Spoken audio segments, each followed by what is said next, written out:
Hukumnya jadi mengarut habis dah. Sekarang trend sekolah buat video raya guna lagu alamak dan lagu lain. Cikgu menari-nari laki perempuan. Apakah hukumnya? Hukumnya jadi mengarut habis dah. Dalam Quran pesan kepada kita menjelang raya apa nak kita nak buat? Alamak ke takbir? Dah. Apa jadi bodoh gitu semua? Kerana kita ikut orang. Ikut sama-sama, ikut. Nampak? La tattabi'anna sunana man qablakum shibran fa shibran, zira'an wa zira'an. Kamu akan ikut orang-orang yang sebelum kamu. Nah, satu-satu sutai habis ikut belaka. Sedekah demi sedekah, sehasta demi sehasta.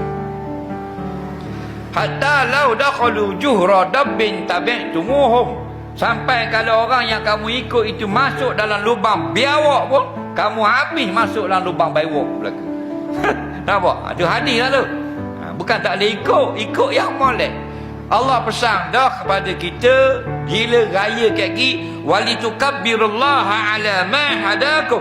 Hendaklah kamu raya kat gi dan banyakkan menyebut takbir. Allahu akbar, Allahu akbar, Allahu akbar. Terima kasih ya Allah. Tanda kami terima kasih. Raya ni kami pakat takbir.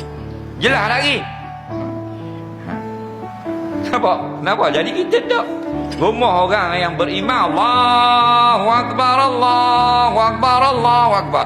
Di rumah tok guru Allahu akbar, Allahu akbar, Allahu akbar.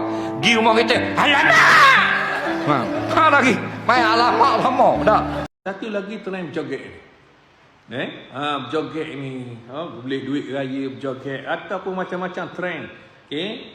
Tapi trend itu berjoget yang menampakkan hari ini wanita-wanita ni mendedahkan diri mereka di media sosial dengan berjoget, bergedik-gedik, tuan-tuan sekalian. Itu semua adalah perkara yang dilarang. Cara itukah yang diajar oleh Allah Ta'ala, oleh Rasulullah SAW untuk bergembira di hari raya? Allah, malang sungguh juga kalau yang melakukan itu adalah cikgu-cikgu. Allah, malu kita. Tengok duk joget. Dan cikgu-cikgu ni adalah pendidik. Apa yang ditunjukkan itu menjadi contoh kepada anak-anak murid dia. Pelajar-pelajar. Maka tuan-tuan sekalian, itukah cara kita